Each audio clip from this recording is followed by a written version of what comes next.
another segment of Four Brown Chicks.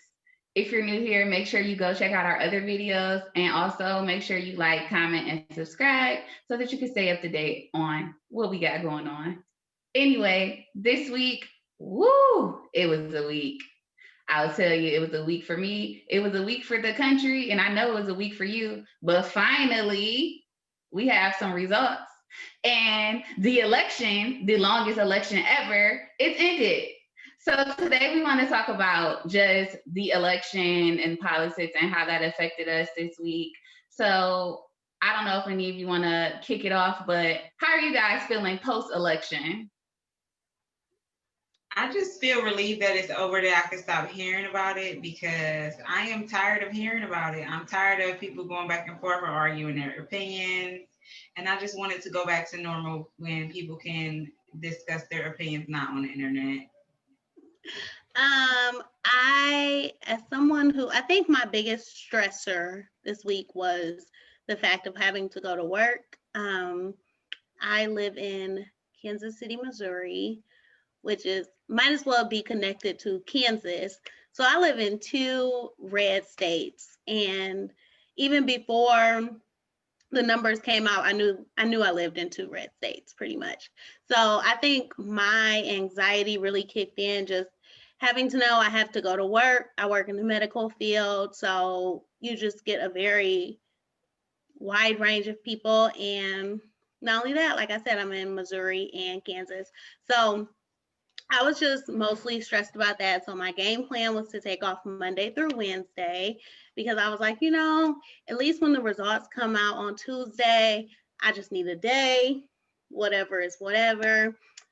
Wednesday roll around, we don't have no answer. Thursday rolls around, we don't have an answer. Friday rolls around, we don't have an answer. I'm stressed out because I'm like, he doing, legal. It's just, it was becoming too much. I was very stressed out. And I just want to say that, in my first time voting, I voted for Obama, and I was very excited, but I still don't really think I cared that much. It was just kind of like, this would be the president. Okay. I liked him. And I think this is the first time that I definitely was just like, it's more than politics. Like, I can just see the shift that everything took. And while he was in office, it just wasn't a good feeling. And so I think I just had a little more care this time around. And I'm happy about the results. Yeah, I mean, I feel great now, but I agree. Getting on social media, like even before pre-election, it felt like there was just like this intense energy building up to election day, with, I don't know, everyone already just kind of obsessing over what are the results going to be.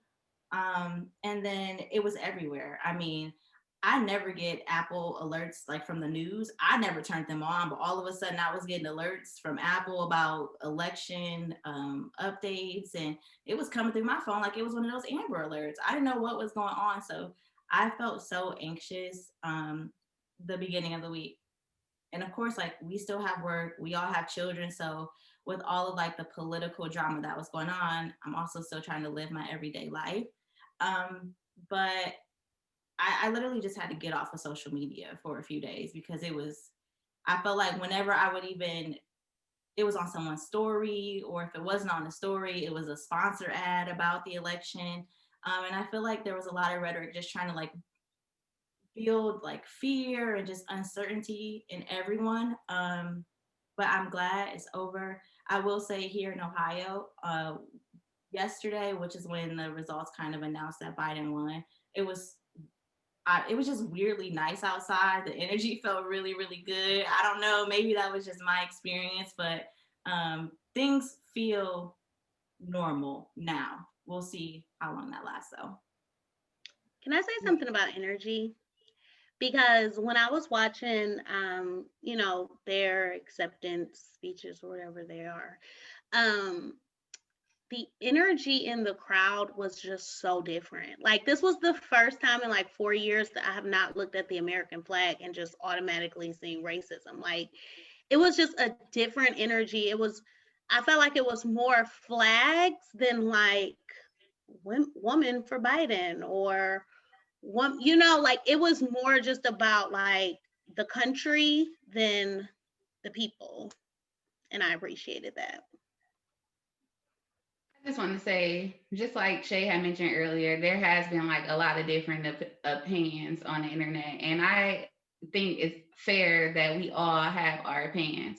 We're not going to agree on everything. We obviously don't agree on everything that Joe Biden and Kamala Harris have, but what I can say is I appreciate the fact that although we don't agree on everything, we can at least agree on the feeling that we don't have to worry about what Trump about to do next. Like, I feel like we can agree on the fact that we at least want some kind of hope for our country. We can agree on the fact that we all want something better to come. We can agree that we want like better days.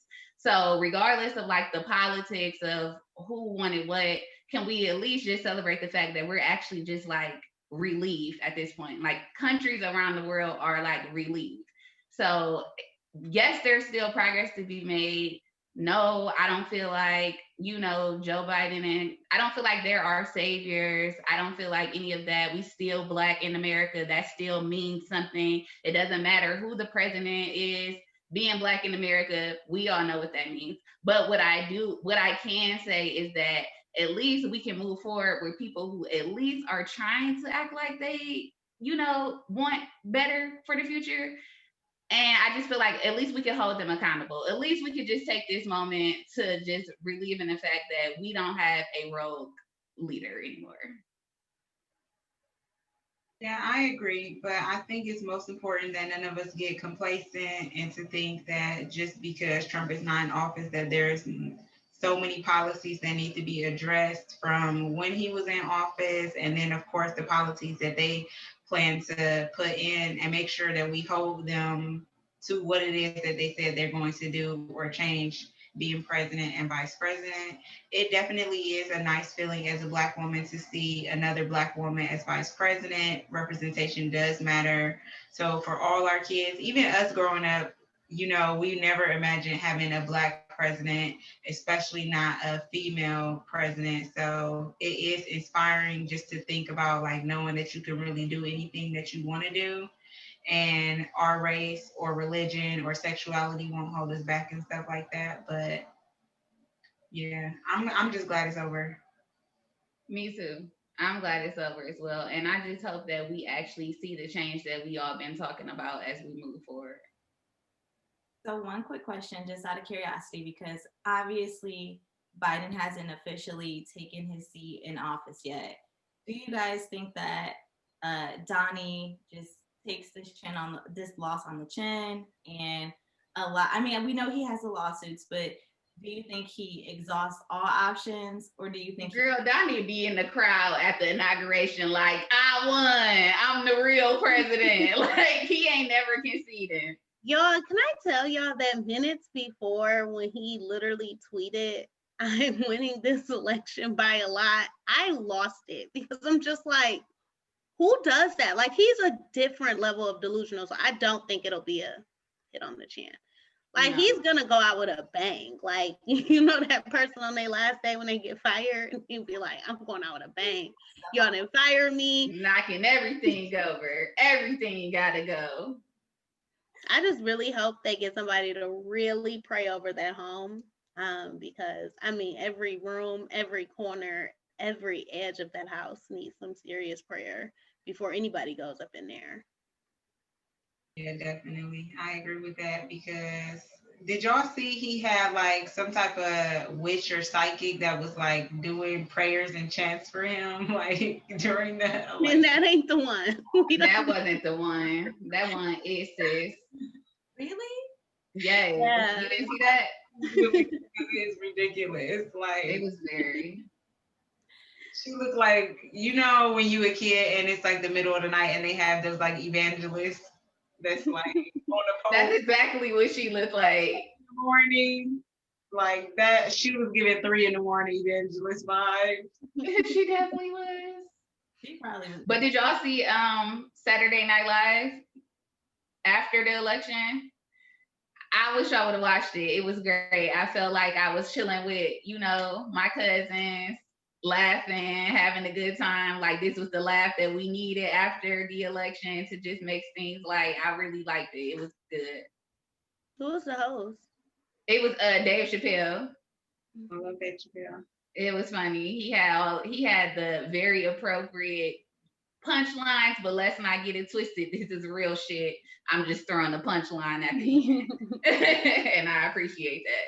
He said something like one of his friends from London texted him and said he woke up. This was the first time she woke up and feel safe knowing that America has a new president. And he was like, "That's good that you feel safe because I don't." Because let's be clear, that is a victory. But then we still, same thing still applies. So I just thought it was appropriate and I liked it. Awesome.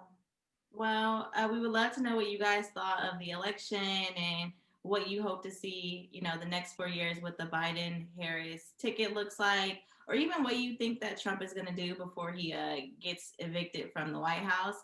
Leave it in our comments. Obviously, you can also contact us on Twitter or Instagram as well. It's at 4 Brown Chicks, and we will see you in the next video.